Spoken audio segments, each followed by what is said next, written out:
Puji nama Tuhan, kalau malam hari ini Bapa, kami boleh ada sampai hari ini sebagaimana kami ada. Itu semua karena anugerah Bapa. Itu semua karena kasih karunia-Mu yang melimpah begitu besar dalam hidup kami. Kami tahu Tuhan, terutama pada kemarin dan hari ini, cuaca di luar lagi gak menentu, jalanan lagi gak kondusif semuanya Bapa. Tapi Engkau mau kami tetap hadir di tempat ini. Walaupun ada teman-teman kami yang belum sampai di tempat ini, kami yakin dan percaya Bapak, Engkau akan terus menjaga mereka sampai pada akhirnya bisa tiba di tempat ini dengan selamat.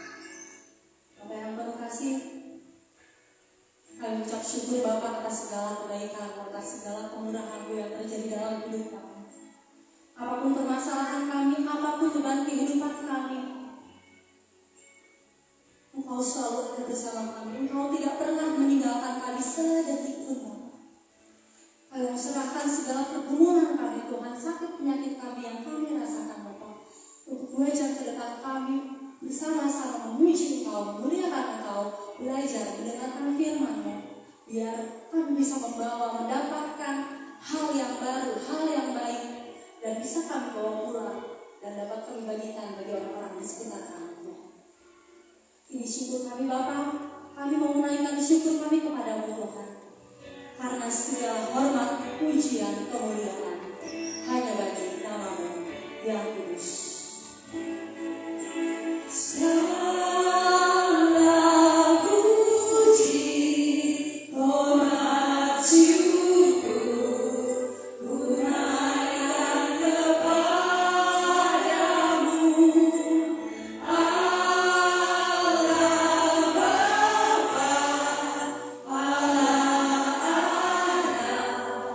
Allah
ini Tuhan, kami mau memuji Kau, kami mau meninggikan Kau, karena kasih-Mu tidak pernah berubah dari dulu sekarang sampai selama-lamanya. Ini syukur kami kepada-Mu Tuhan, segala pujian syukur bagimu. Kami mau masuk dalam hadirat-Mu yang kudus, karena Engkau Allah, Engkau Yesus yang baik, amat baik.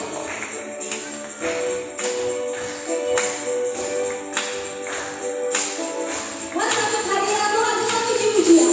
Dengan hati bersyukur masih hadirat-Mu, membawa pujian bagimu Yesus. Ku memandang wajah-Mu, bersedia di depan-Mu, sambil menceritakan kasih. Katakanlah puji Tuhan. Ku mengangkat tanganku, bersorak-sorak, bersorak-sorai bagi kebenaran-Mu. Engkau baik, sangat baik, kasih setiamu tak pernah berubah.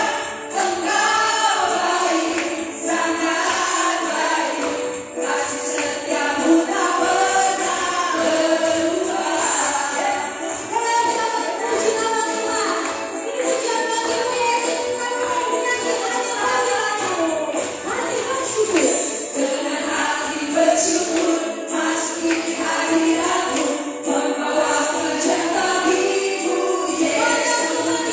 Ku memandang wajah-Mu, berserah di depan-Mu, sambil menceritakan kasih-Mu.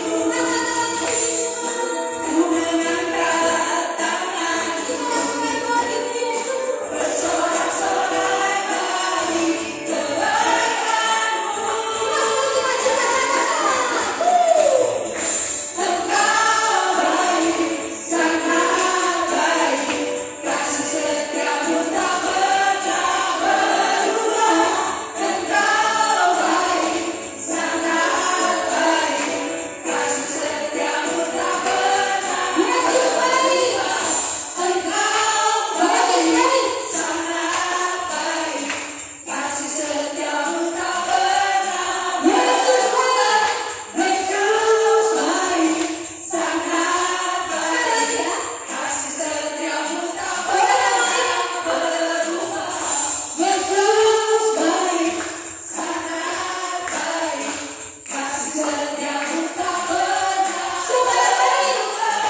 Yesus baik, sangat baik, kasih setiamu tak pernah berubah. Engkau baik, sangat baik, kasih setiamu tak pernah berubah. Engkau baik, sangat baik, kasih setiamu tak pernah berubah. Kasih setiamu tak pernah berubah. Kasih setiamu tak pernah berubah.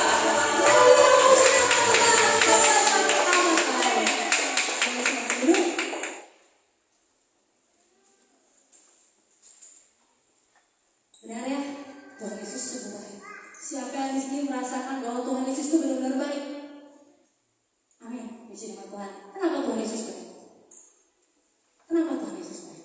Karena Tuhan Yesus sangat menyayangi kita dalam keadaan apapun yang terjadi dalam setiap kehidupan kita.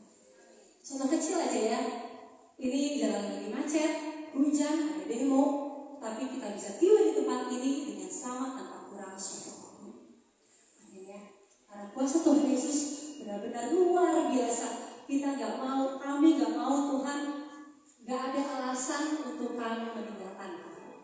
Apapun yang terjadi dalam setiap kehidupan kami mau melayani Tuhan, kami mau mengasihi Tuhan, kami juga mau mengikut Tuhan sepanjang hidup kami.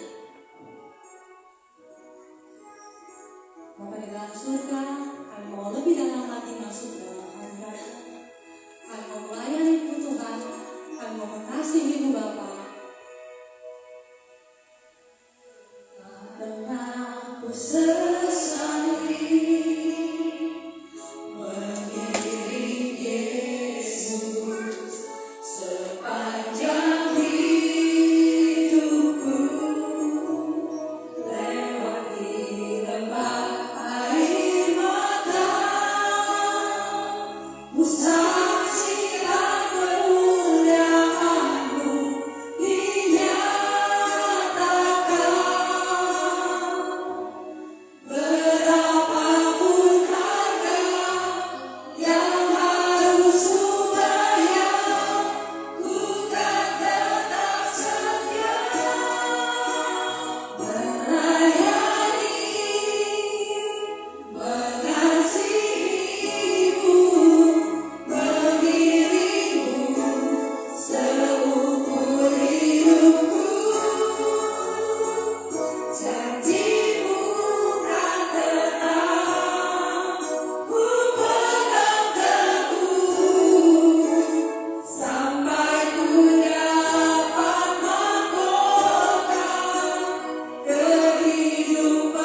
Janganlah selalu bersama.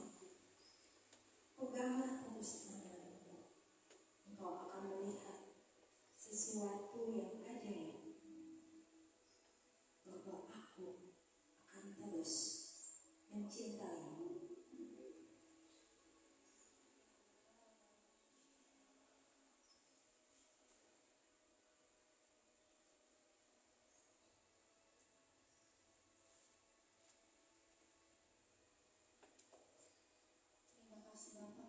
kasih Yesus. Kami yakin dan percaya Tuhan, saat ini Kau sudah hadir bersama-sama dengan kami. Terima kasih atas lamurkan-Mu, atas jamahan Bapa pada setiap kami di tempat ini. Kami merasakan Tuhan bahwa Engkau benar-benar ada, Engkau benar hadir saat ini. Engkau begitu besar, Engkau berkuasa. Kuasa Indonesia Tuhan. Dan Kau sebentar Bapa, kami akan mendengarkan pengajaran-Mu, kami akan mendengarkan firman-Mu.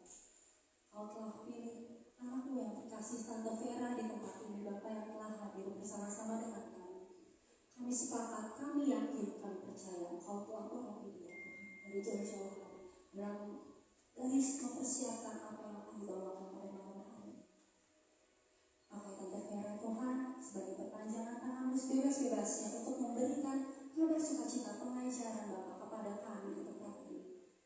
Dan kami anak-anak-Mu mau duduk diam, membuka hati kami lebih dalam lagi untuk mendengarkan Engkau, mendengarkan setiap pengajaran daripada-Mu melalui firman-Mu. Ya Bapa, pakai Tante Vera Tuhan, biar Tante Vera bisa membawakan pengajaran pada malam hari ini dengan bahasa yang dapat kami mengerti apapun yang dibawakan Tuhan. Dan nanti setelah pulang dari tempat ini, kami bisa membagikan pengajaran ini kepada orang-orang di sekitar kami. Terima kasih Tuhan Yesus, terima kasih Tuhan Yesus. Segala kemuliaan tertinggi hanya bagi nama Allah Bapa, Putra, dan Roh Kudus, seperti pada permulaan, sekarang, selalu, dan sepanjang sekarang.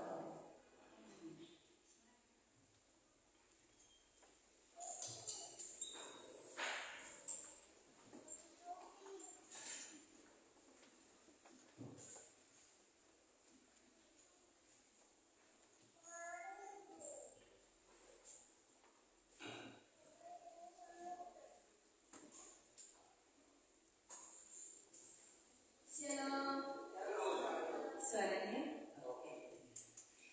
Pertama-tama saya ucapkan terima kasih di mana kita pada malam hari ini dapat bertemu satu dengan yang lain.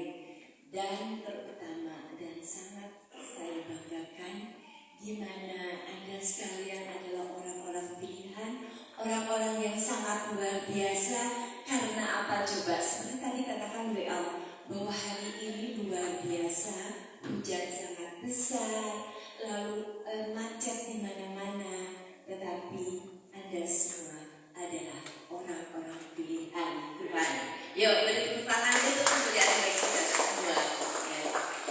Dan juga pertama-tama saya juga ingin mengucapkan selamat di mana brother and sister ya, karena ibunya yang sepantaran dengan saya hanya beberapa orang, bapaknya juga ya, yang semuanya wah benar-benar luar biasa semangat muda, wah benar-benar jarang loh melihat seperti ini. Apa ini peserta seminar semua enggak?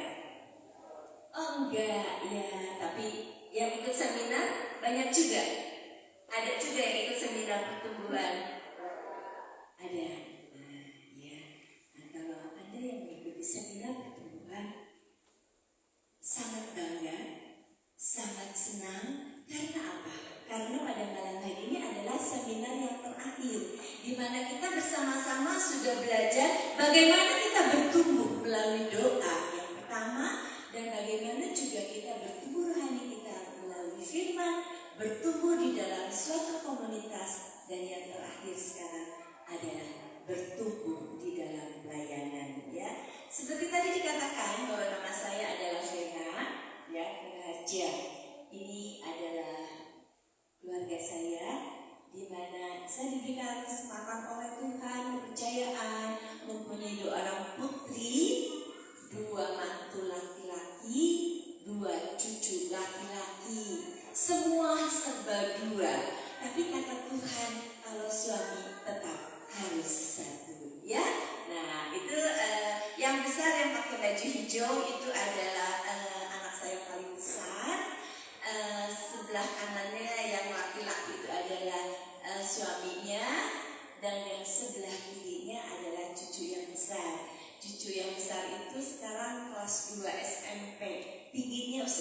melebihi saya. Kalau saya memberkati dia, saya harus kaki cincin. Apalagi kalau mau bilang I love you, cium dia, wah saya bilang kamu sekarang mulai tunduk, bukannya Dana yang harusnya kayak gitu ya. Nah itu adalah yang ini adalah cucu yang besar, ini cucu yang paling kecil dari pasangan Stefani adalah anak yang paling kecil juga. Cucu yang kecil itu baru kelas 1 SD ya, 2 SMP dan 1 SD. Kalau dulu saya dipanggilnya adalah waktu punya cucu yang besar dipanggilnya aku oma. Tapi setelah punya cucu 2 jadi oma-oma 100 ya. Oke. Itu perkenalan saya tinggalnya di Batu Nunggal dari lingkungan Buah Batu ya. Kita kenal sekarang. Nah, malam hari ini kita akan belajar apa sih sasaran, apa sih supaya kita hidup bertumbuh di dalam pelayanan. Apakah mungkin gak sih bisa saya rohaninya bisa bertumbuh kalau melalui pelayanan? Mungkin pikir, aduh pelayanan apa sih yang namanya pelayanan? Rasanya capek deh gitu ya. Nah kita lihat, dikatakan bahwa enggak jalan tapi ya. Nah di sini kita akan melihat bagaimana sih kita supaya bertumbuh di dalam pelayanan. Dan tentunya di dalam pelayanan pasti ada yang namanya hambatan, tantangan, kadang-kadang juga kecewa pada waktu melayani. Tetapi kita percaya pada waktu kita melayani ada tantangan-tantangan, justru iman kita, rohani kita lebih ditumbuhkan. Karena dengan jalannya pelayanan-pelayanan kita akan lebih didewasakan di dalam rohani ya. Mari kita baca sama-sama 1 Petrus ayat 4. 1 Petrus bab 4 ayat 10. Oke. 1, 2, 3.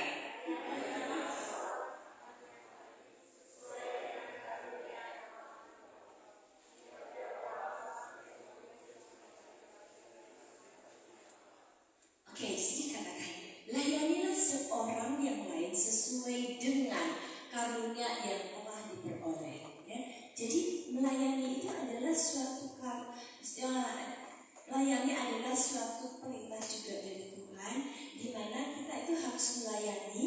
Tetapi Tuhan pun juga tidak membuatkan kita hanya melayani, kamu harus melayani, tapi tidak dibekali. Tetapi di sini dikatakan bahwa layanilah seorang akan yang lain sesuai dengan karunia yang diperoleh. Maksudnya apa? Bahwa Tuhan itu memberikan kepada kita karunia-karunia Roh Kudus yang akan dipergunakan untuk melayani sesama. Ya, jadi Tuhan itu baik sekali, di mana Dia memberikan kita Roh Kudus untuk diberikan untuk bisa melayani. Nah, maksudnya apa sih? Melayani apa? Melayani diri sendiri, melayani untuk ketenaran kita sama sekali tidak. Di dalam pelayanan kita justru harus memuliakan Tuhan, ya.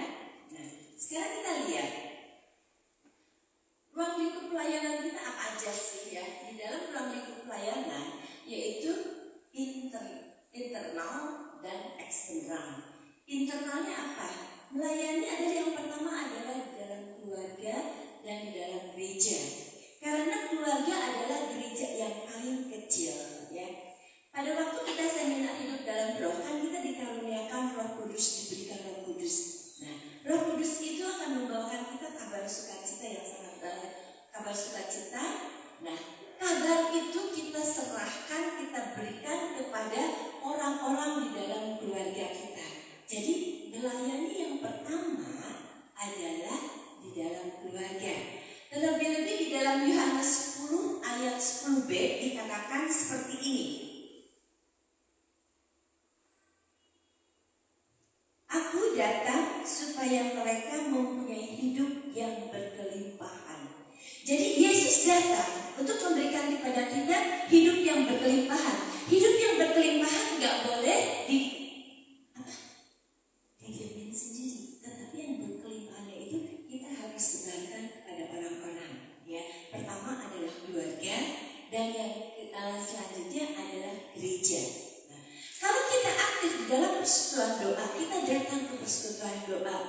tetapi kita nggak pernah datang atau mau melayani di gereja. Bisa nggak? Nggak boleh ya. Kalau kita sebagai orang Kristen, kita aktif di dalam persekutuan doa, Tuhan sudah memberikan curahkan Roh Kudus kepada kita. Kita pun juga harus melayani di luar rumah kita. Misalkan apa? Kita bisa menjadi, kalau untuk laki-laki bisa menjadi asisten imam, tapi wanita jadi sekarang nggak ada ya asisten imam. Untuk anak-anak muda bisa menjadi lektor, bisa mau jadi Mistinanya kalau sudah begini mah kayaknya udah kebesaran deh. Siap-siap dia ada menjadi asisten imamnya atau menjadi calon. Tapi boleh. Atau OMA juga. Tapi enggak, siapa tahu ada di sini. Bu Vera, saya ingin melayaninya. Aku jadi calon frater loh. Siapa tahu Tuhan itu memanggil tidak pernah kita duga. Ya, jadi kita harus melayani di dalam keluarga, di dalam paroki kita, di dalam lingkungan kita. Misalkan kalau di lingkungan itu bisa menjadi ketua lingkungan. Siapa yang mau jadi ketua lingkungan? Pasti menjadi ketua lingkungan itu kalau pas dipilih gitu ya, pasti pada tunduk gitu kan ya. Nah, sama halnya 1 tahun yang lalu, saya pun juga pokoknya mah kalau mau disuruh ketua lingkungan paling tidak mau ya. Karena apa? Saya dari muda, dari sejak menikah tahun 84, 85 menjadi istri ketua lingkungan. Pindah lagi ke lingkungan baru, jadi istri ketua lingkungan lagi. Dari perumahan yang lain, pindah ke perumahan yang lain, menjadi lagi istri ketua lingkungan.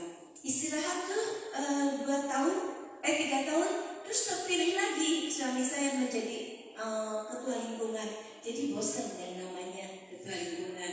Sebenarnya dia ketua lingkungan, saya pun juga ikut sibuk. Nah, tahun lalu semua rasanya udah dipilih dia menjadi ketua lingkungan.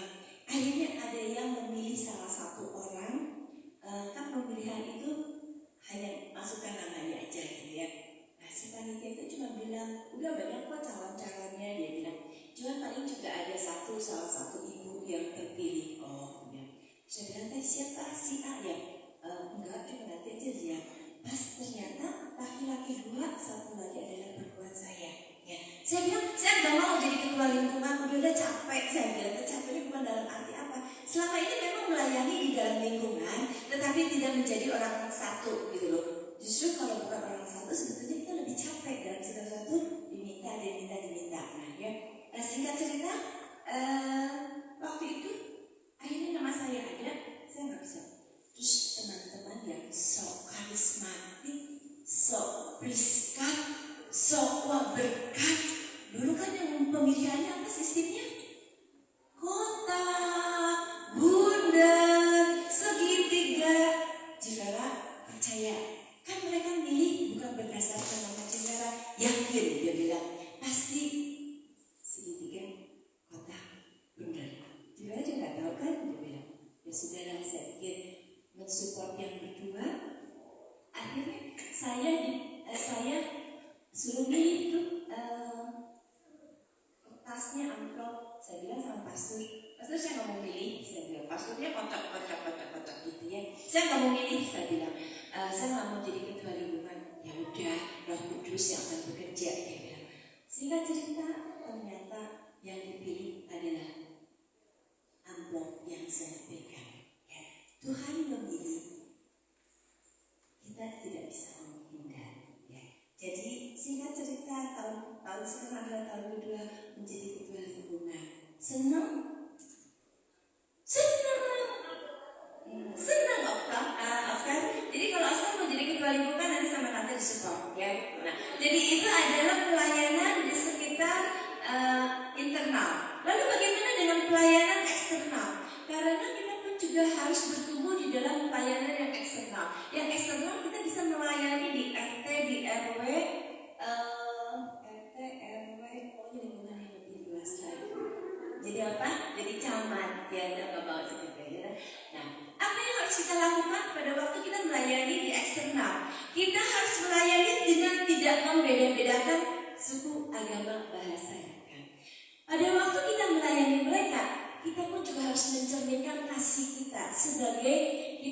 Yesus, di mana murid Yesus dimanapun berada harus mencerminkan penuh dengan kasih. Ya, lalu saya di dalam lingkungan itu saya ingin membuktikan bahwa, mohon maaf, saya kan Chinese, ya, di sekeliling kita banyak juga yang bukan Chinese. Nah, saya ingin membuktikan dan memberikan contoh kepada saudara-saudara saya yang belum mau aktif di RT. Jadi saya aktif di RT, ikut dulu arisan dulu, olahraga dulu. Nah, singkat cerita, apa yang terjadi? Kalau halal bihalal, pembawa acara atau MC-nya harus agama apa? Muslim. Nah, lain halnya dengan lingkungan saya. Karena saya selalu aktif, apapun yang ada di dalam RT RW, saya selalu hadir arisan. Puji Tuhan, acara-acara apapun juga saya diminta untuk jadi MC. Oke, nggak apa-apa. Arisan oke, olahraga jadi MC oke. Tetapi Bapak Ibu saudara kasih brother and sister, halal bihalal setiap tahun MC-nya adalah saya. Ya, jadi apa? Itu membuktikan bahwa kita seorang anak Yesus, seorang Kristen harus bisa menempatkan diri di mana kita berada. Dan terlebih-lebih Bapak Ibu saudara kasih, saya memberikan contoh Bapak RT RW sama ketua sesepuh di sana. Ya, saya bisikin pada waktu itu Pak RT itu bilang, saya ingin membawakan sambutan baik Pak. Saya bilang kalau saya bilang saya mengatakan pertama saya berikan contoh, Assalamualaikum warahmatullahi wabarakatuh. Terus mereka semua kan, Waalaikumsalam. Terus saya bilang apa? Om Satgasu. Kan? Nah, kayak gitu lah. Terus ada orang hidup kan? Dia mereka menjawab. Lalu saya bilang Namo Buddhaya. Ya, jadi salamkan.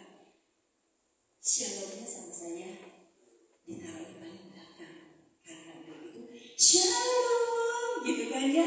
Terus yang di pojok sana yang ada orang Kristen sebelah bilang Shalom. Nah, mulai dari sejak itu setiap Bapak RT atau sesepuh yang akan selalu bilang Assalamualaikum warahmatullahi wabarakatuh. Shalom, dia bilang. Nah, itulah Bapak Ibu terkasih, di mana kita berada, kita harus menceritakan bahwa kita anak Yesus di dalam setiap pelayanan apapun juga buktikan kita adalah sebagai orang-orang Kristus, ya. Nah, di sini saya mempunyai suatu semboyan, di mana pada waktu itu adalah buat berapa belas tahun yang lalu. Nah, saya bilang ada kata-kata yang bagus adalah hidup untuk melayani. Jadi saya itu di dalam PP saya selalu ada istilah katanya hidup untuk melayani. Kalau orang lain sih sebetulnya saya mempergunakan WhatsApp gitu kan ya, baterai low band dan segala macam. Tapi saya selalu itu adalah hidup untuk melayani. Hidup untuk melayani istilah kerennya adalah servire. Berdasarkan apa? Apapun yang kamu perbuatlah dengan segenap hatimu seperti untuk Tuhan dan bukan untuk manusia. Jadi pertamanya saya cuma iseng hidup untuk melayani, tetapi ternyata setelah saya ada di WA saya, ternyata memang secara tidak langsung hidup kita sebetulnya untuk melayani Tuhan. Ya, nah itu adalah kisah sedikit tentang saya.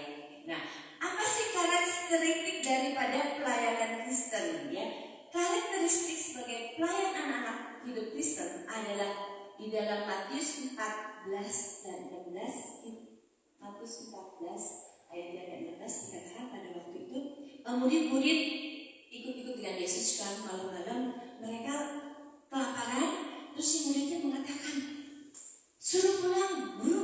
Itu orang-orang yang mengikuti engkau, suruh pulang karena makanannya tidak ada. Nah, Yesus mengatakan pada mereka, itu bukan mereka harus pulang, harus pergi, tetapi itu adalah tugas kita sebagai pengikut Kristus.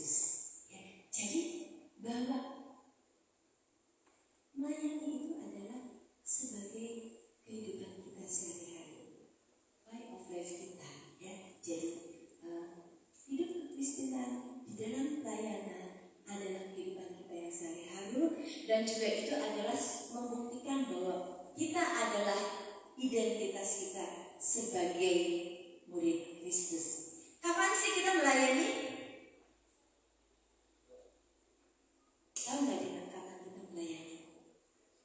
Setiap saat. Tapi semuanya ini dari bayar ya. Pelayanan Kristiani kapan saja kita bisa melayani. Di mana saja kita pun juga bisa melayani. Tetapi bukan berarti pada saat kita melayani kapan saja kita sambil minum Coca-Cola. Tidak ya. Nah, berapa lama kita melayani? Ternyata melayani ini 24 jam dalam sehari, 7 hari dalam seminggu, 30. Nah, diteruskan boleh ya. Nah, yang pertama dan yang kedua, pelayanan itu adalah bersandar kepada Roh Kudus ya.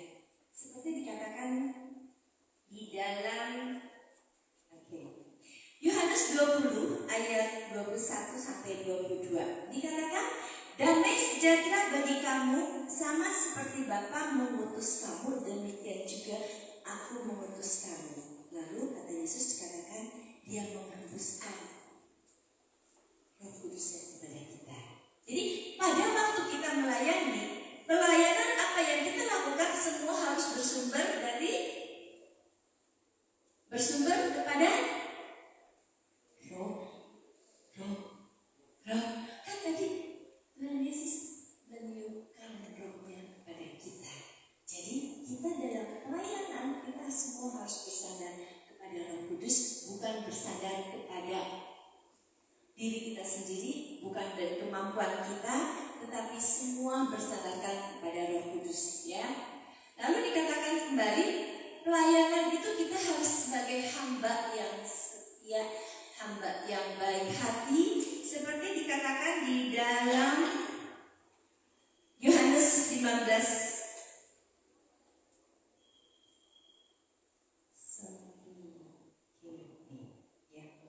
Matius 25 ayat 23. Baik sekali perbuatanmu, hai hamba yang baik dan setia. Engkau telah memilih tanggung jawab yang kecil dan aku akan memberikan perkara yang besar.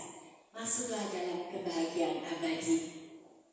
Kita dipanggil oleh Tuhan sebagai pelayan-pelayan Tuhan. Dan dikatakan bagaimana kita sebagai pelayan Tuhan seperti hamba yang setia dan taat.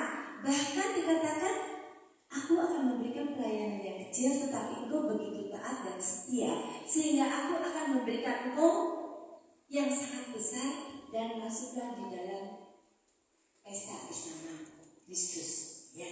Jadi Bapak Ibu sekasih, pada waktu kita melayani, Tuhan menginginkan bagaimana kita prosesnya. Apakah di dalam proses itu kita sebagai orang yang taat, orang yang setia, atau apakah di dalam pelayanan kita itu kadang-kadang ngomel, kecewa ya. Tuhan tidak menghendaki seperti itu.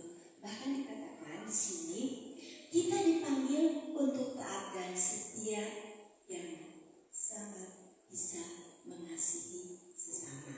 Di dalam pelayanan kita harus ada kasih, harus taat, harus setia kepada Tuhan. Nah, lalu dikatakan juga pada waktu kita pelayanan, kita harus berfokus kepada proses.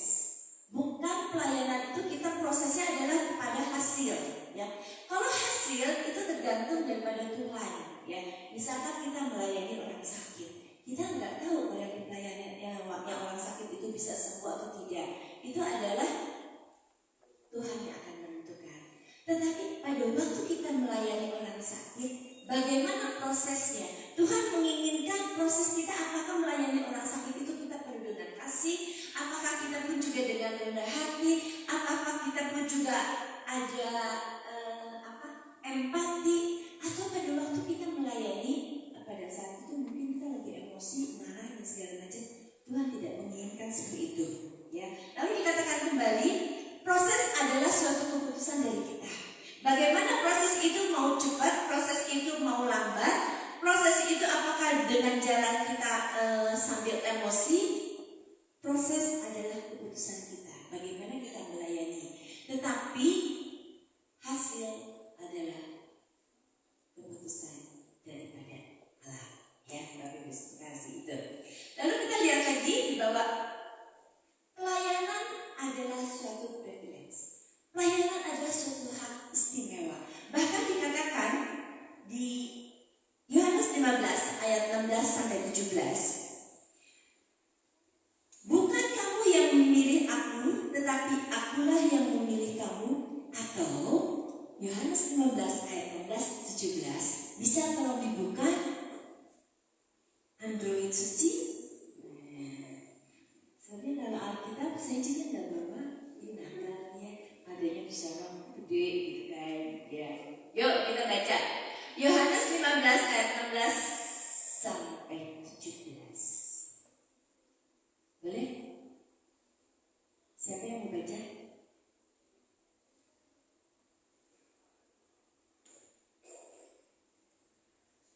Satu, dua, tiga. Yohanes.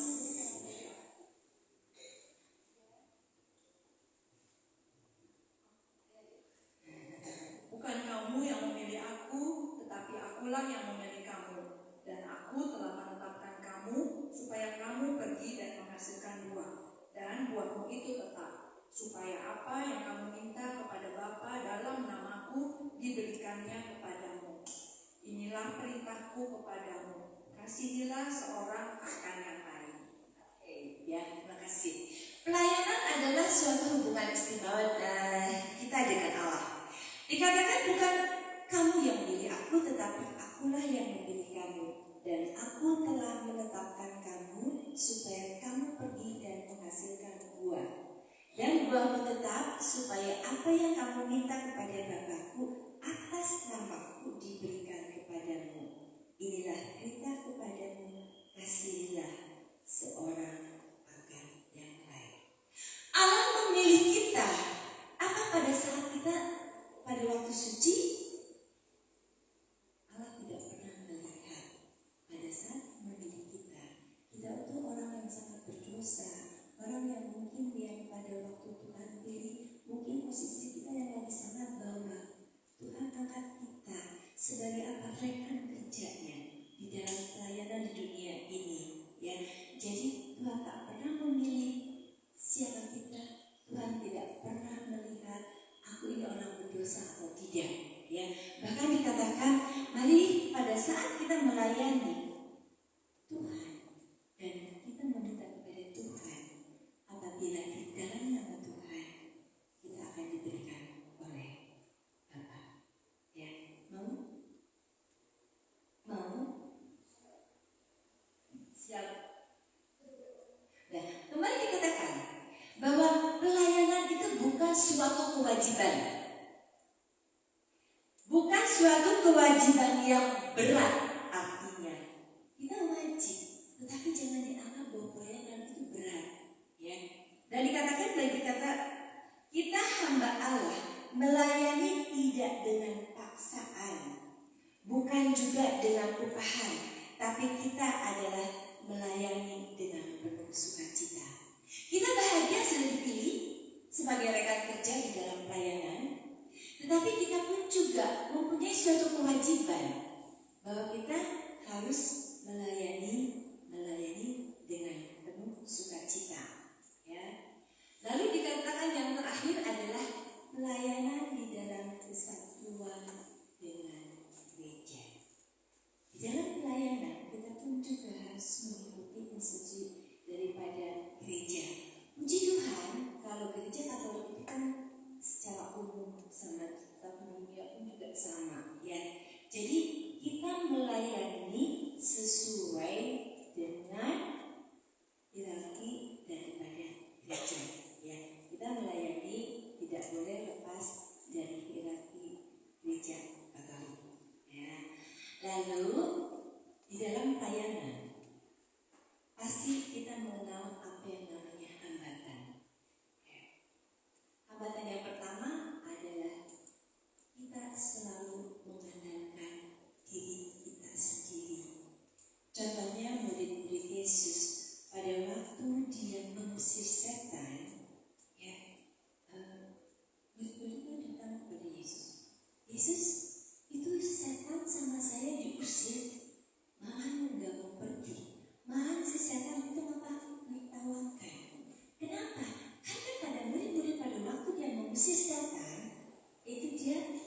dengan kekuatan diri sendiri. Ya, tetapi dikatakan di dalam Lukas yang 10 kalau nggak salah ya, si murid-muridnya lapor kepada Yesus. Yesus, tadi itu orang-orang yang kerasukan setan akhirnya bisa lepas. Kenapa kata Yesus?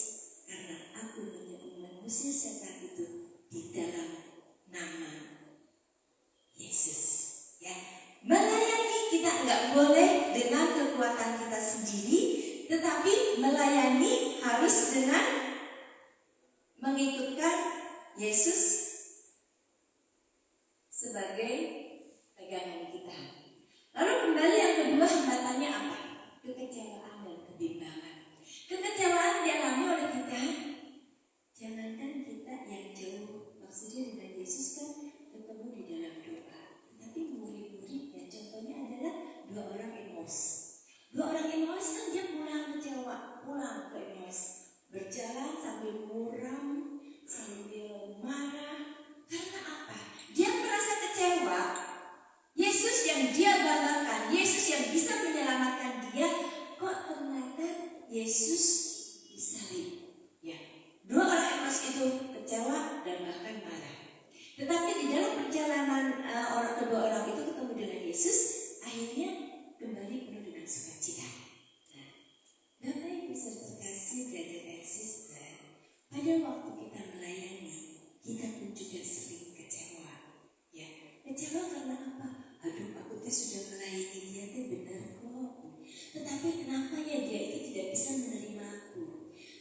Aku itu melayani dia tuh dengan sungguh-sungguh, dengan hati, tetapi dia mau fitnah kita. Ya, di dalam pelayanan, teman-teman, ada brother and sister, ada ibu, ada bapak, ada teman-teman. Ya, di dalam pelayanan pasti kita akan menemui apa yang namanya kecewa. Ada kecewa, ada marah, ada bimbang. Apakah aku melayani sungguh-sungguh ya? Kok kenapa orang yang dilayaninya tidak bisa menerima kita? Nah, itu adalah suatu hambatan. Karena apa? Karena kita melihat hasil dari pemikiran kita. Benar enggak ya aku melayani? Tetapi kenapa ya orang itu udah dilayani kok malahan benci sama kita? Ya. Nah, itu adalah pemikiran-pemikiran kita sebagai manusia. Lalu yang selanjutnya adalah membangun menara ibadah. Artinya apa sih? Pada waktu kita melayani, contohnya adalah Yakobus sama Yohanes. Ya, Yakobus dan Yohanes pada waktu itu dia mengatakan kepada Tuhan, nanti kalau aku meninggal, aku ingin duduk di sebelah kiri dan kanan. Yohanes dan Yakobus, dia di dalam pelayanan hanya dia mementingkan diri sendiri. Ya, itu sebetulnya boleh atau enggak sih di dalam pelayanan? Enggak boleh dong, ya.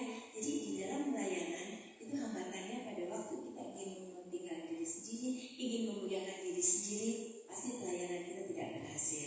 Tetapi pada waktu kita melayani, justru yang dimuliakan adalah Tuhan. Hambatan yang selanjutnya adalah apa? Perbedaan yang menimbulkan perselisihan. Ya, di dalam pelayanan banyaklah contoh-contohnya. Misalkan, aduh persekutuan doa ini, yuk kenapa sih kamu itu memanggil pewartanya seperti itu?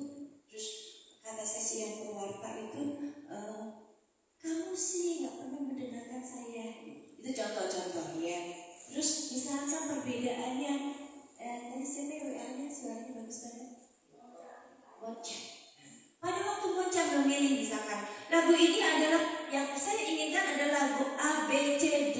Lalu kata singer-singernya dia bilang, gimana sih lagu yang ini saya nggak bisa gitu kan ya.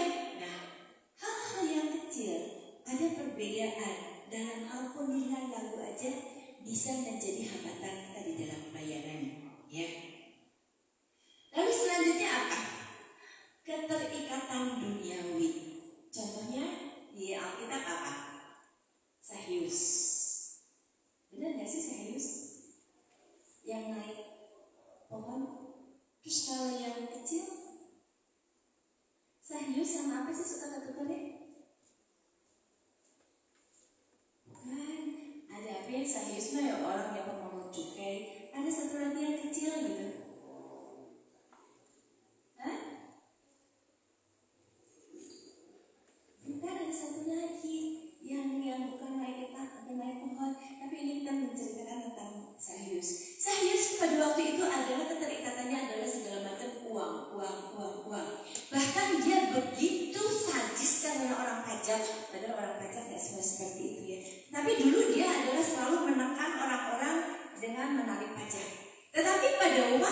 dia ketemu dengan Yesus, dia ingin memperbaiki hidupnya, dia orangnya pendek, kecil, dia ingin ketemu dengan Yesus, dia sampai naik. Nah, pada waktu dia perjumpaan, akhirnya apa berubah?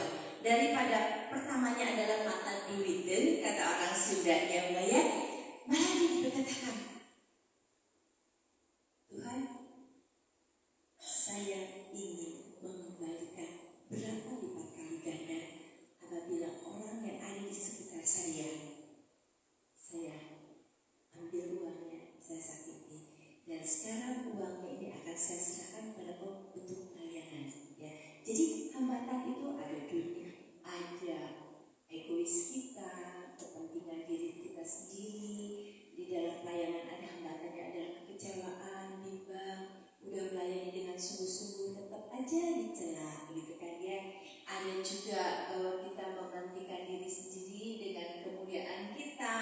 Terus ada pertimbulan perselisihan kecil, keterikatan duniawi, dengan yang terakhir adalah melayani dengan motivasi yang tidak murni. Contohnya apa? Kalau yang sudah berkeluarga, misalkan, aduh di rumah mumet, kalau kata bapak-bapak, aduh istri saya cerewet. Ya. Terus kalau kata ibu-ibu, aduh si bapak itu justru makin tua kok jadi makin bawel ya. Udah suaranya keras kalau bicara, udah telinganya dia itu kurang pendengaran. Jadi kalau berbicara kita bilangnya halus, hei kamu jawab dong.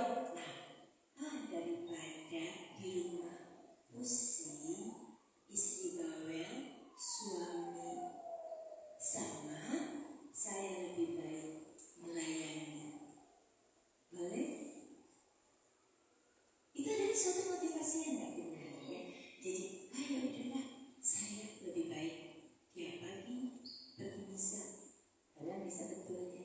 Tetapi di rumah itu kalau pagi-pagi kita ribut segala macam, saya lebih baik pergi pagi, misa pagi.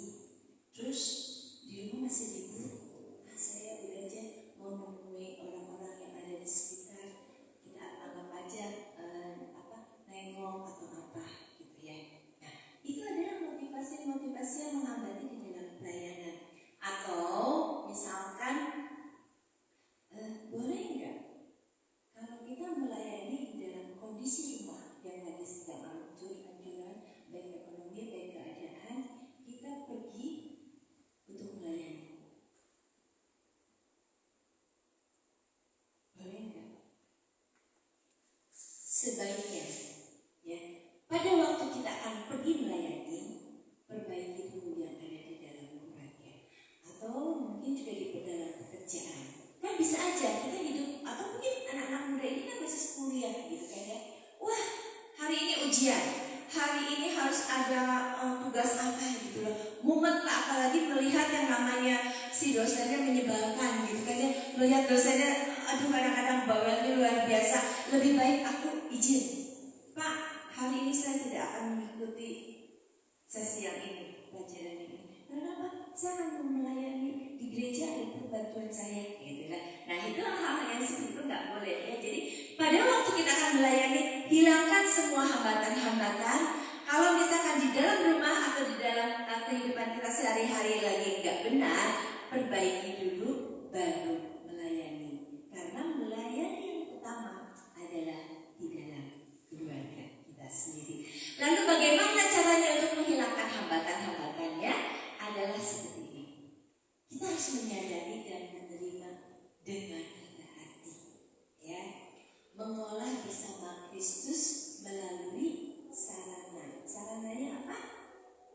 Doa, firman Tuhan, sakramen, komunitas, dan di dalam pelayanan.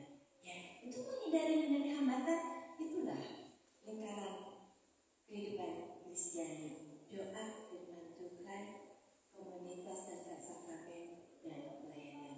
Ini kalau kembali ke layar, nama aja ya. Lalu selanjutnya apa lagi? Dikatakan bahwa doa tanpa pelayanan tanpa doa akan hampa, bahkan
di dalam kehidupan kita, ya.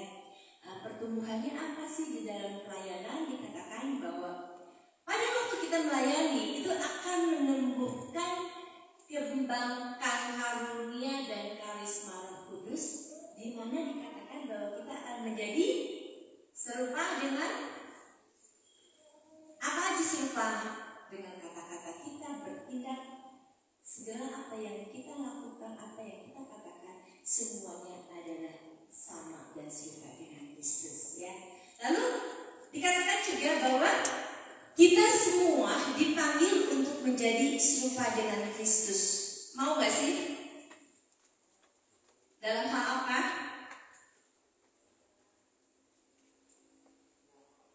Dalam semua hal, ya. Kita semua dipanggil untuk menjadi serupa dengan Kristus karena Kristus adalah seorang pelayan. Jadi kalau Kristus seorang pelayan, kita pun jadi harus melayani. Dikatakan maka tidak mungkin kita bisa serupa dengan Kristus kalau kita tidak menjadi pelayan di dalam Dia.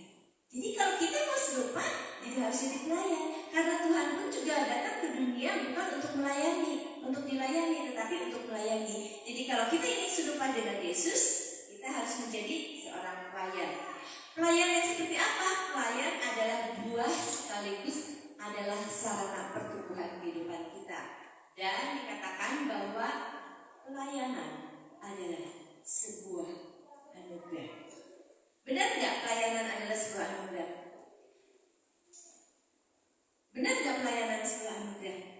Senang nggak kalau pada waktu kita melayani, nemuin orang sakit, mendoakan. Orang yang didatanginya itu dia penuh dengan sukacita. Karena orang sakit itu hanya untuk didatangi, sedikit didoain aja, dan penuh dengan sukacita. Itu adalah suatu pelayanan. Pelayanan tadi WA dan para singer, Anda semua lihat penuh dengan sukacita nggak mereka? Penuh dengan sukacita. Saya juga senang kok lihat goyang-goyang gitu ya.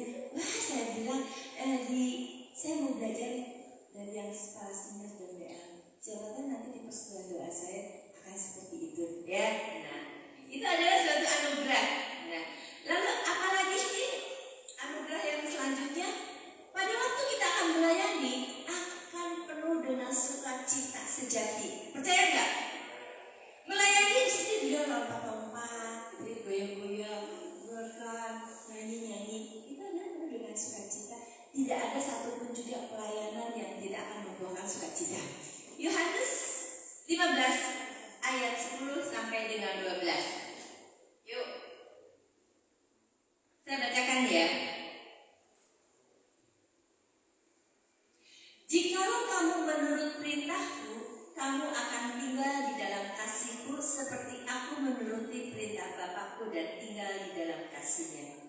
Semuanya itu kukatakan kepadamu supaya sukacitaku ada di dalam kamu dan sukacitamu menjadi penuh.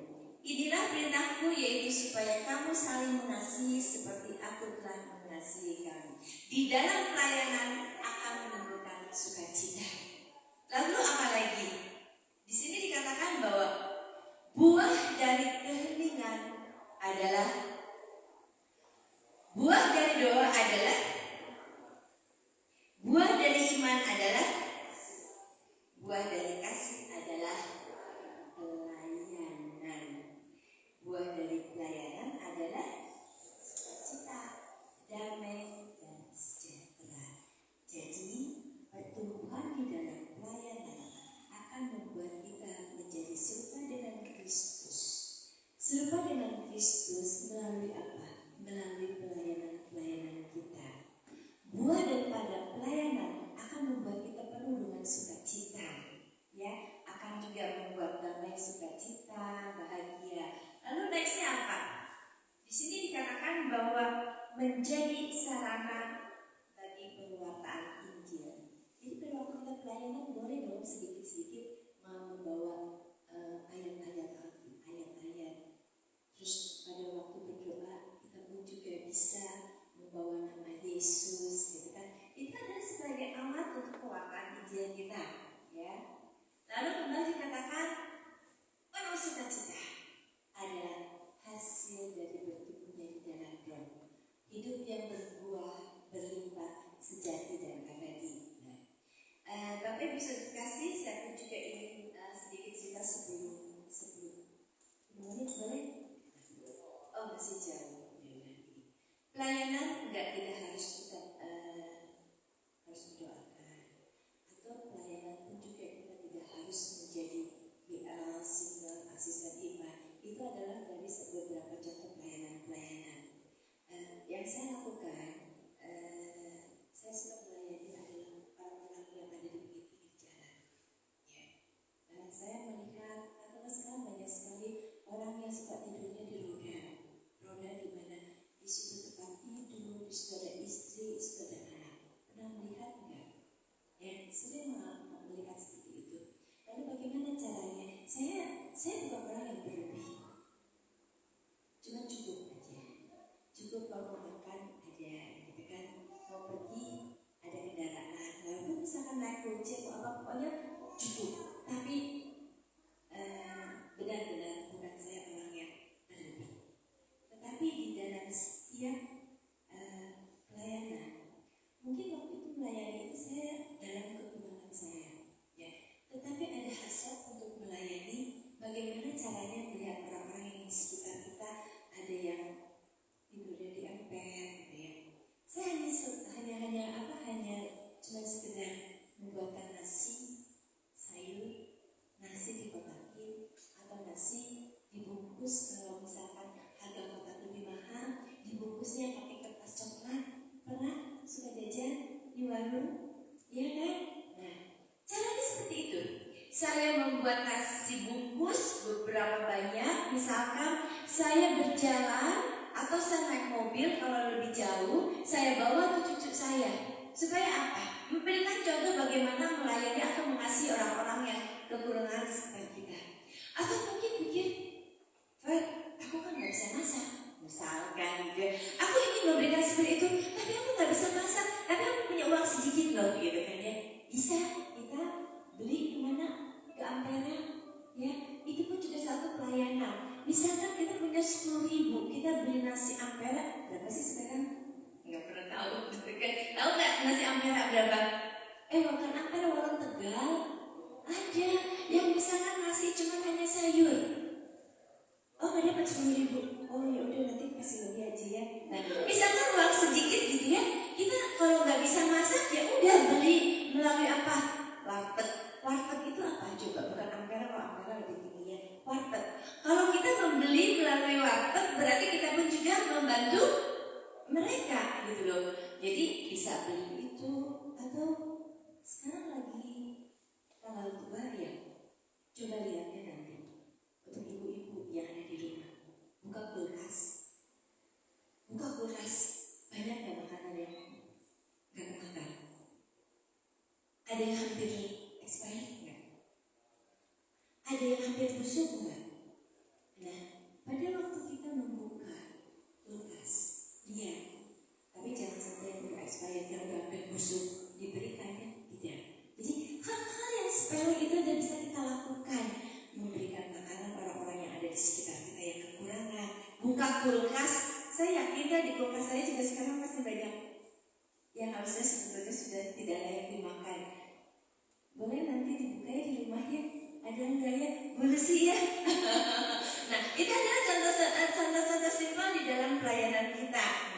Kesimpulan di dalam bertumbuh di dalam pelayanan dikatakan bahwa peserta akan menyadari bahwa pelayanan tidak sekedar pemberian untuk gereja, ya, atau malah mencari kesenangan, tetapi pelayanan mutlak diperlukan untuk pertumbuhan rohani kita.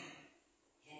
Jadi pelayanan itu justru mutlak untuk membangun rohani kita. Apalagi pada waktu pelayanan kita jatuh bangkit dengan segala kekecewaan, justru itu akan menguatkan hidup rohani kita. Lalu selanjutnya dikatakan, maka pelayanan harus menjadi sarana pembentukan. Jangan gampang, jangan buntung, ngambek, jangan egois. Nah, bukan saja gereja yang membutuhkan pelayanan kita, tapi sebenarnya kita yang sangat membutuhkan pelayanan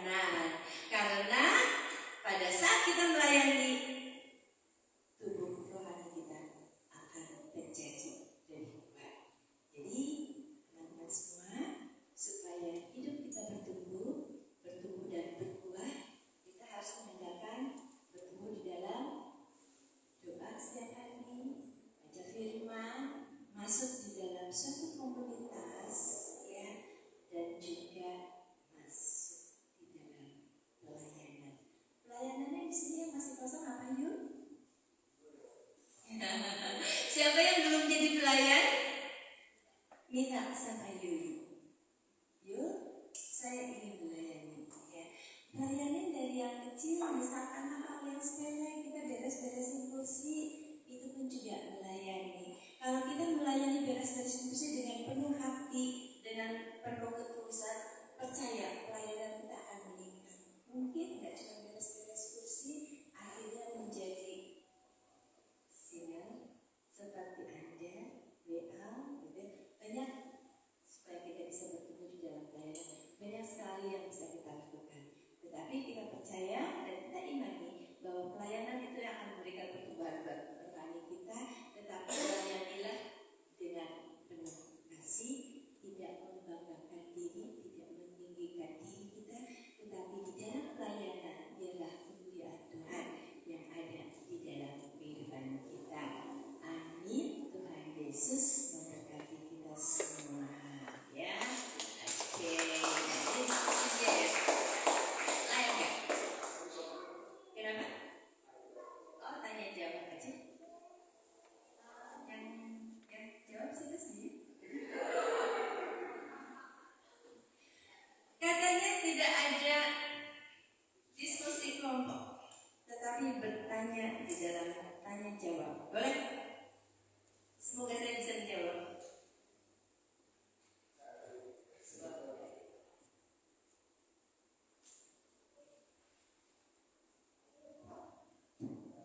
Baik, teman-teman semua yang seumuran saya, mungkin ada yang mau bertanya. Mungkin dibuka dengan ibu yang paling muda, silakan Ibu Fitri.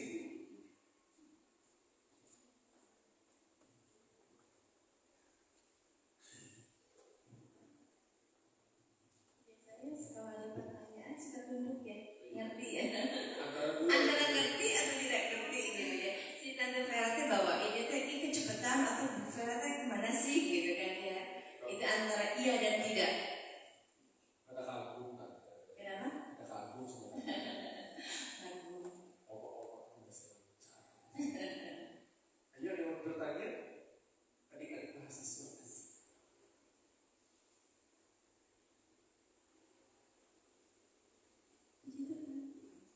Ngerti semua atau puji Tuhan Kita sekali dulu lah, sekali dulu lah. ayo saudara tapi jangan susah-susah ya. Wah, ini bisa susah-susah. Nah, itu kan pelayanan pasti sudah puluhan tahun ya berarti. Tahun 98 Berarti jadi 25 tahun. baru 25 tahun. Baru 25 tahun.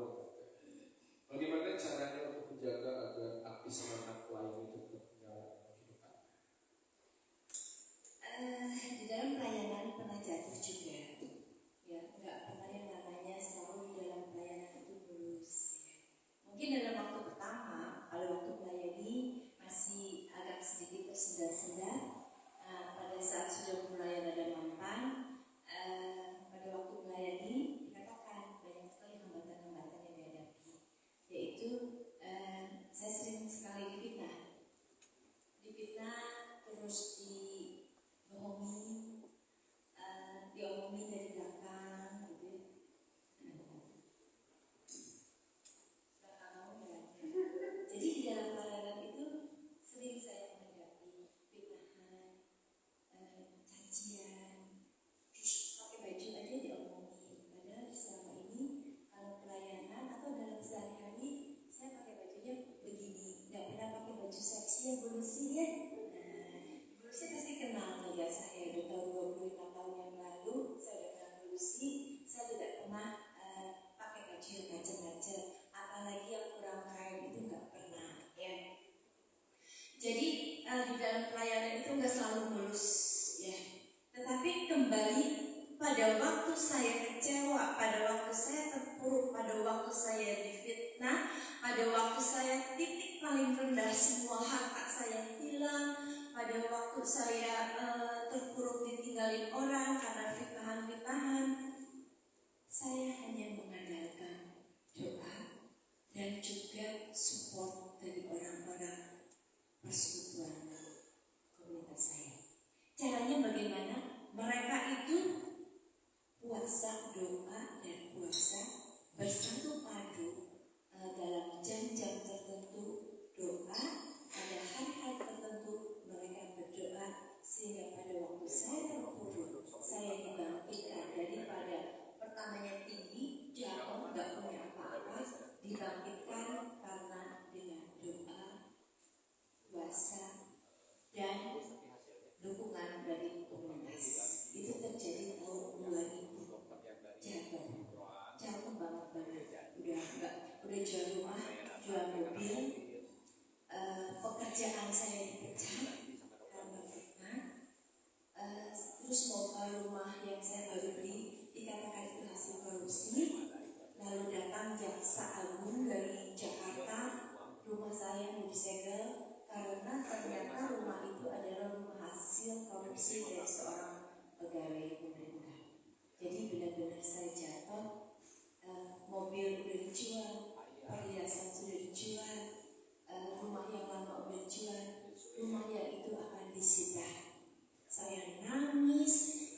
komunitas dan melayani. Itu. Jadi di saat jatuh bukan berarti harus mundur, tapi harus tetap setia pada komunitas ya. Yes, tetap di komunitas. Ayah silakan Bapak Alam. Adik. Nah, Selamat malam, saudara. Perkenalkan saya Bro Alan dari Keuskupan Semarang. keren. Lagi sekolah. Saya lagi kuliah di Maranatha.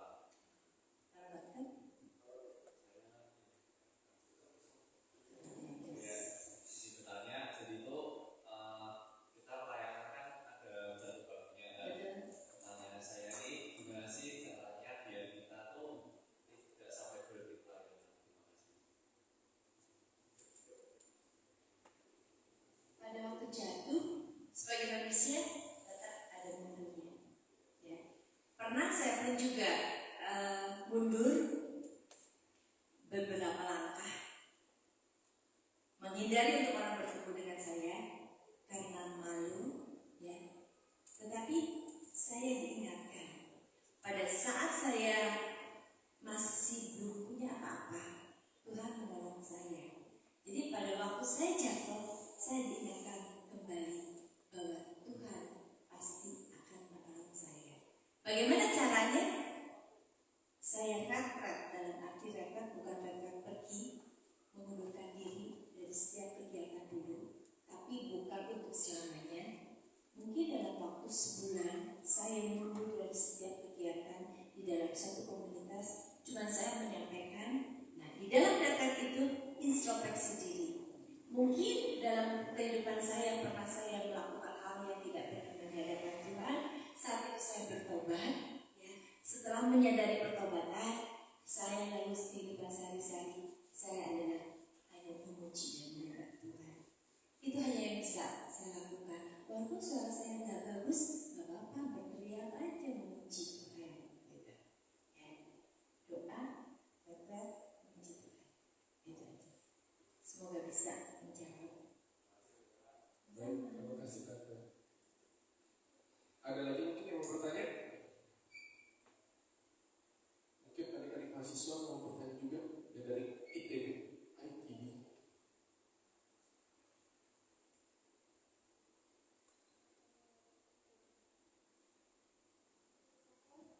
Mengheningkan cipta. Atau mungkin ada yang kurang jelas tadi penjelasan apa sih dalam pelayanan itu? Mengapa sih kita bertumbuh? Apakah kita memang harus melayani? Atau mungkin tadi penjelasan yang kurang bagus, kurang jelas?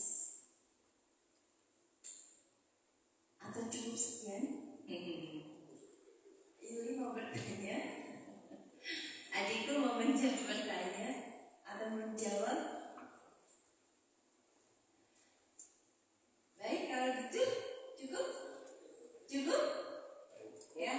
Baiklah, dari sister, bapak ibu, anak-anak sekalian dan ada satu cucu kita, kita kembali diingatkan apabila kita ingin bertumbuh di dalam rohani, kita jangan lupa kita akan selalu tetap berdoa.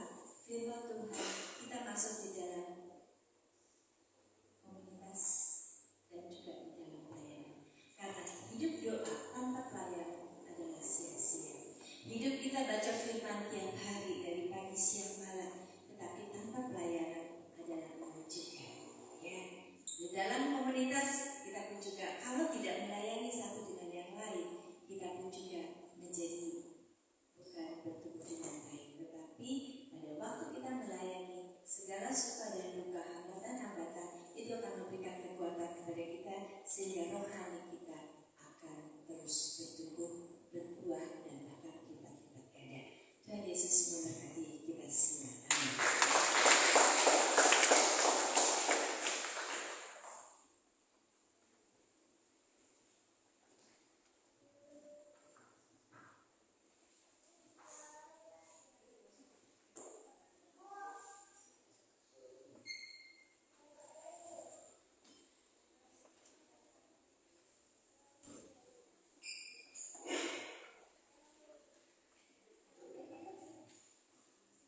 surga, terima kasih Tuhan atas kasih karunia-Mu Bapa dalam pengajaran pada malam hari ini Tuhan.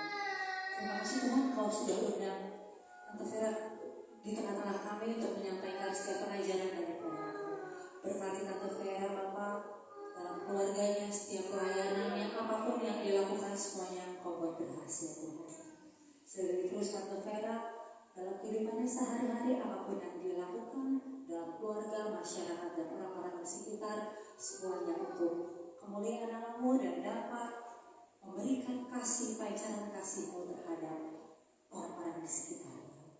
Bapak di dalam surga, kalau sebentar kami akan memberikan persembahan yang akan kami berikan, sedikit yang kami punya dari yang telah Kau berikan kepada kami, biarlah persembahan ini Tuhan dapat dipergunakan hanya untuk kemuliaan nama-Mu juga dan untuk kemajuan dalam persekutuan doa. Terima kasih Tuhan Yesus. Sambil Tante Colette diadakan dan ada juga nanti berkot, kita akan pujian melayani dengan sungguh.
Sebelum kita menutup persekutuan pada malam ini, izinkan saya membaca beberapa firman.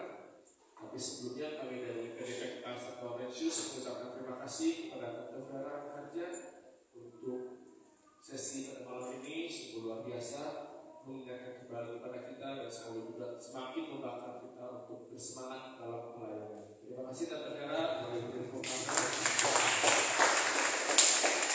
Terima kasih juga kepada setiap tim yang bertugas pada malam ini, tim pujian, tim multimedia, tim amok tamu, tim konsumsi, tim pagar doa, dan semua tim yang bertugas pada malam ini. Terima kasih atas pelayanannya, Tuhan Yesus memberkati. Dan kami juga ucapkan terima kasih kepada seluruh umat yang hadir, terutama teman-teman dari mahasiswa-mahasiswi ITB. Terima kasih untuk kehadirannya dari kalau Kamis ini datang karena disuruh dosen, moga-moga minggu depan datang karena disuruh Roh Kudus. Bukan suatu kebetulan, teman-teman kalian mahasiswa di sini juga semua mahasiswa-mahasiswi yang bertugas berbalik. Mahasiswi-mahasiswi dari Universitas Kehidupan. Karena kita selalu belajar apa arti kehidupan ini. Ada beberapa pengumuman yang akan kita bacakan. Pengumuman yang pertama, persekutuan doa pada tanggal 7 Desember akan diadakan dalam bentuk misa dan adorasi bersama Bapak Victor Romo Hilman dengan tema setia dan bertumbuh. Kapan? Kamis 7 Desember jam 7 malam di ruang Krista, di ruang yang sama jam 7 malam tanggal 7 Desember bersama Romo Justinus Hilman Pujiatoko. Semua umat diundang untuk hadir. Kemudian yang kedua, PDP St. Laurentius juga mengadakan doa syafaat setiap hari Selasa untuk untuk Selasa besok tanggal 5 Desember berupa pujian penyembahan. Jadi teman-teman semua, Bapak Ibu dan teman-teman semua yang rindu untuk memuji dan memuliakan Tuhan, yuk sama-sama kita hadir Selasa 5 Desember jam 18.30 waktu Indonesia Barat di Ruang Aktes, lantai paling bawah dari gedung ini. Di Ruang Aktes jam 6.30. Selanjutnya, doa koronkan rahmat ilahi. PDPKK Sentralrensius setiap hari mengadakan doa koronkan rahmat ilahi secara online di ruangan Zoom dengan meeting ID dan password yang ada di layar, boleh difoto, boleh dicatat. Setiap hari jam 2.45 sore. Begitu banyak mujizat, begitu banyak kesembuhan dan pemulihan yang terjadi melalui doa koronkan rahmat ilahi. Semua umat, semua teman-teman diundang untuk bergabung. Next, selanjutnya, teman-teman yang mungkin memiliki pergumulan permasalahan yang membutuhkan dukungan doa dari kami tim doa dari PDP Kekasih Sentralrensius dengan alat terbuka menerima setiap wujud permohonan yang ingin disampaikan. Boleh dikirim via WhatsApp dengan nomor yang ada di layar. Ada Sis Linda dan Sis Nova yang siap untuk melayani. Selanjutnya, posko ASN Natal. Kami dari para Sentralrensius membuka aksi sosial Natal sebagai bentuk kepedulian kita pada menyambut Natal. Jadi teman-teman, Bapak Ibu sekalian yang ingin menyumbang baik berupa uang, sembako, pakaian layak pakai atau yang lain sebagainya, boleh disumbangkan barangnya, uangnya setiap hari Senin sampai Sabtu jam 10 sampai jam 4 sore atau hari Minggu jam 8 sampai jam 4 sore. Ruangannya di mana? Di ruang Basilius. Di ruang Basilius di gedung Agustinus. Semua sumbangan kami dengan sangat terbuka menerimanya. Selanjutnya, dan ASN juga memberikan satu bentuk pelayanan lainnya. Teman-teman yang ingin melakukan medical check up, kami dari panitia ASN bekerja sama dengan Biotes membuka sejumlah paket dengan harga yang miring, dengan harga yang murah, tapi dengan pelayanan yang prima. Ada 4 paket yang bisa kita pilih untuk melakukan medical check up. Kerjasamanya dengan Biotes. Berikut selanjutnya, Bandung Worship Conference. Pada tanggal 27 Januari 2024, BPK PKK Kampus Bandung mengundang teman-teman semua untuk mengikuti Bandung Conference Worship. BWC, Bandung Worship Conference, di mana kita belajar bukan saja bagaimana cara memuji menyembah Tuhan yang baik, tetapi kita juga sama-sama belajar bagaimana memuji menyembah Tuhan yang benar-benar berkenan dan menyenangkan di hati Tuhan. Acaranya diadakan pada hari Sabtu tanggal 27 Januari, dimulai dari jam 10 pagi sampai jam 19 malam. Pembicaranya nomor 1, pembicaranya luar biasa semua, dan kita pasti sama-sama boleh merasakan urapan dan kasih Tuhan yang begitu luar biasa. Harga tiketnya berapa? Harga tiketnya 150.000. Tetapi teman-teman yang mau membeli langsung di persembahan doa ini pada malam ini, harganya cukup 50.000 saja. Boleh langsung menghubungi Ibu Listi. Oleh Ibu Listi habis, Ibu Fuli. Ada lagi pengumuman? Nah, teman-teman boleh dibuka lagi HP-nya, di-scan. Teman-teman yang tadi sudah mendengarkan pengajaran dari Ibu Vera, saatnya memberikan penilaian, inputan, masukan, dan juga pujian untuk Ibu Vera untuk setiap pengajaran yang diterima hari ini. Karena setiap penilaian, inputan yang diterima sangat berguna untuk perkembangan kami, para keluarga dan pengajar dari BPK PKK Kampus. Silakan di-scan dan silakan diisi.